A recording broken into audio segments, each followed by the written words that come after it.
好，我们把视线转向岛内，台新一届立法机构首次会议20号开议，第一天就上演大戏，出现了肢体冲突。有岛内舆论锐评，这是台立法机构首次这个席次减半后首届3党不过半的情况。那么蓝绿白没有一方占到便宜，3党吵不停，恐将成为立法机构未来4年的缩影。作为新一届立法机构负责人的韩国瑜，当天的表现也受到了岛内舆论的热议。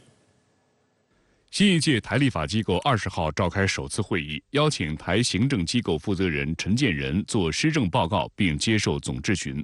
不料立法机构还没正式开议，在野的蓝白2大党团就暗自掐起来，导致原本要用于核工绿营的食品安全议题破局。据岛内媒体披露，为了在新一届立法机构首次会议的首秀，各方都磨刀霍霍。蓝营方面祭出假期动员，召开党团会议，准备在5大战场与民进党当局展开攻防。深圳卫视注意到，由于春节前爆出的台糖猪肉片瘦肉精风波，食安议题被国民党方面列为了攻击民进党当局的首要任务。民众党团方面也计划在这一议题上发力，与绿营进行质询交锋。然而，开会的前一天，在立法机构所有党团按程序进行协商时，国民党团提案邀请陈建仁在次日的会议上就食品安全问题进行专案报告。民进党团也表示愿意接受挑战。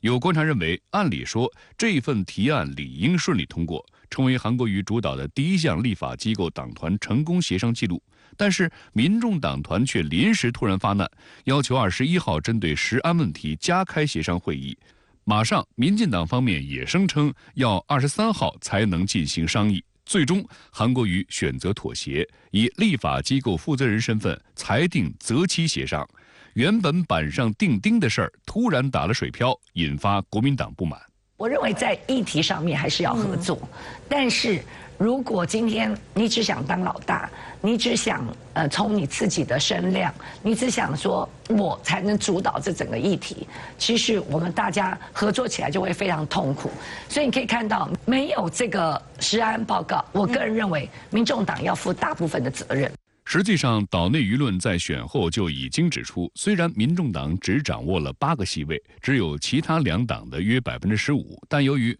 蓝绿席位数十分接近，反而让民众党获得了关键少数的优势。换句话说，民众党支持谁，谁的法案就会过关，反之亦然。对于这次民众党方面突然发难，台湾地区前民代郭正亮就警告说，民众党未来的角色应以监督为主。因为想要有声量，就必须和国民党分进合击。但如果未来民众党都像这次一样，蓝白共同监督民进党当局的难度恐怕是100倍。我觉得民众党其实他想给自己一个定位，就是他能够左右整个政治的一个主导性，也就是被媒体戏称的8席当80席用，蓝绿不过半让他中间，所以他看起来想做这个杠杆。可是问题就来了几个点嘛，第一个不一定蓝绿买你的账啊。所以现在可以看得出来，比如说个别的小委员会，看来白银是几乎拿不到的。第二个就是白银想要主导，却弄巧成拙。值得注意的是，开议首日，台立法机构就爆发激烈争执，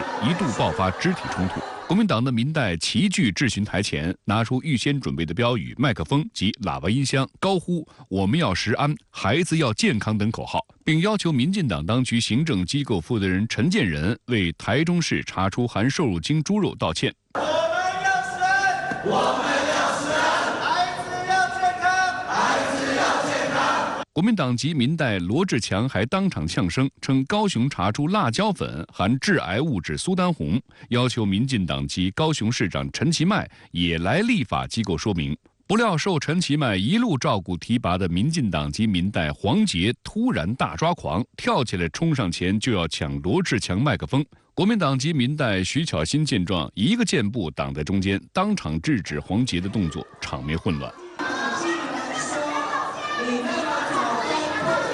黄捷呢，他冲过去罗志强的面前伸手哦，他是已经伸手要抢他的麦克风，要去做肢体的触碰。那你知道这年头男孩子真的要好好保护自己。对于开议首日闹剧频频上演，岛内舆论早已见怪不怪。有网友表示，熟悉的立法机构回来了，并嘲讽民进党在立法机构输了就作乱。还有舆论讽刺黄捷明明开记者会说不做个人政治综艺秀，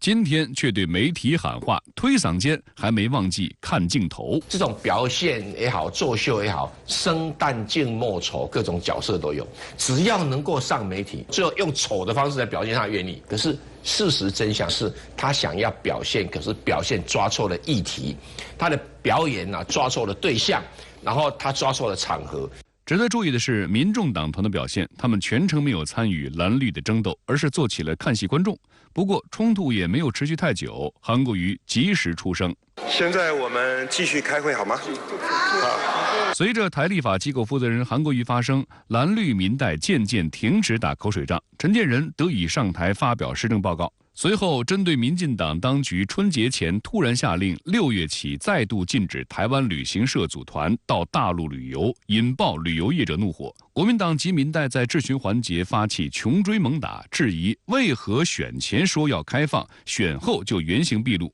炮轰民进党当局的行为损害自身利益，关起两岸交流大门。2月7号喊停。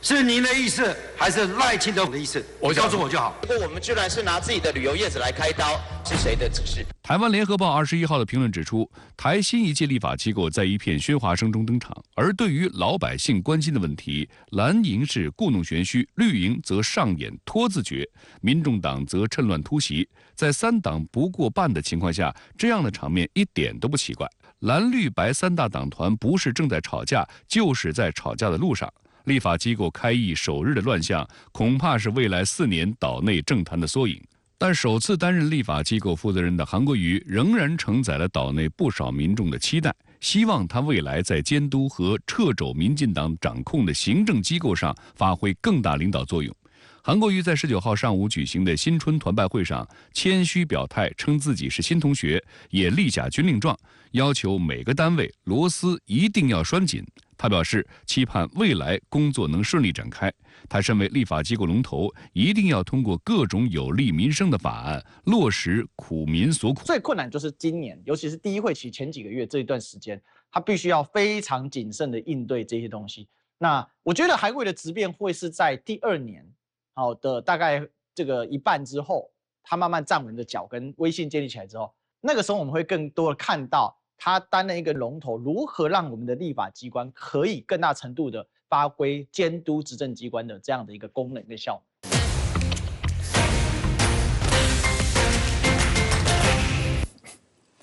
世界上各种类型的立法机构都是争争吵吵，但是像台湾立法机构的这种混乱无序和骂大街的做派还是比较少见的。台湾立法机构出现这种打烂仗，大概有3个原因。1，这是新当选的民意代表的首次会议，新老代表都有抢镜头、博眼球的冲动，要让选民首先认识自己、记住自己，以便在下次选举当中给自己投票。2是这一届台湾立法机构呢，没有一个党是过半数，就不容易形成共识，谁也不服谁，就连开会都显得乱哄哄的。3是刚结束的台湾地区领导人选举本来就很混乱，立法机构的选举也是如此。这种做派现在得以延续，说得更深入一些，在网络时代，西方选举制度更多的沦为部落政治、网红政治，为博眼球而不务正业，就变成了一种普遍的现象。当然，等初次会议过后，当民意代表的热烧饼时期过后，那么台湾立法机构也许会稍好一些，